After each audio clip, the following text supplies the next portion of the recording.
सवाल है जयशंकर प्रसाद जी का जीवन परिचय लिखिए। सबसे पहले हम हेडिंग डालेंगे आंसर और सबसे पहले जन्म और मरण लिख देंगे।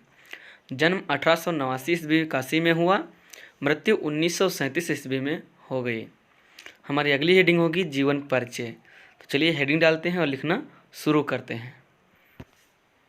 कुछ इस तरह से हेडिंग डालेंगे जीवन परिचय और लिखेंगे, हिंदी साहित्य के महान कवि, नाटककार, कहानीकार एवं निबंधकार श्री जयशंकर प्रसाद जी का जन्म 1889 ईस्वी में वाराणसी के प्रसिद्ध हुंगनी साहू परिवार में हुआ था।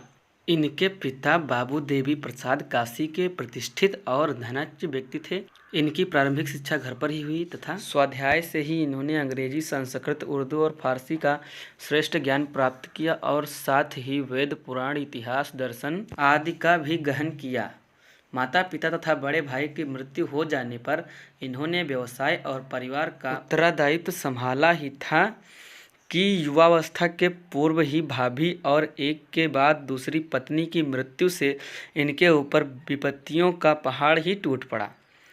फलता वैभव के पालने में झूलता इनका परिवार ऋण के बोझ से दब गया। इनको विषम परिस्थितियों से जीवन भर संघर्ष करना पड़ा, लेकिन इन्होंने हार नहीं मानी और निरंतर साहित्य सेवा में लगे रहे। क्रमशः प्रसाद जी का शरीर चिंताओं से जर्जर होता गया और अंततः ये क्षय रोग से ग्रस्त हो गए। 14 नवंबर सन 1937 ईस्वी को केवल 48 वर्ष की आयु में हिंदी साहित्य काश में रिक्तता उत्पन्न करते हुए इन्होंने इस संसार से विदा ली, अर्थात 14 नवंबर सन 1937 ईस्वी को इनकी मृत्यु हो गई।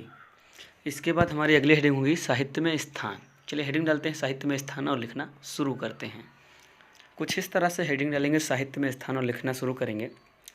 प्रसाद जी छायावाद युग के जनक तथा युग प्रवर्तक रचनाकार हैं। बहुमुखी प्रतिभा के कारण इन्होंने मौलिक नाटक, श्रेष्ठ कहानियाँ, उत्कृष्ट निबंध और उपन्यास लिखकर हिंदी साहित्य के कोश की श्रीवृद्धि की है।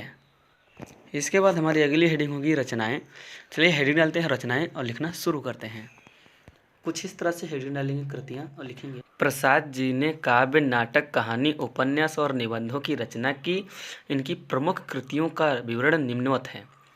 नाटक स्कंदगुप्त, अजातशत्रु, चंद्रगुप्त, विशाखा आदि रचनाएं हैं इनकी, जिसमें से हमें सिर्फ 2 ही लिखनी होती हैं। तो आपको जो अच्छे से याद हो जाए वो 2 लिख देना। तो बस आज के लिए इतना ही, मिलते हैं अगले वीडियो में। तब तक के लिए धन्यवाद। Like, subscribe, share.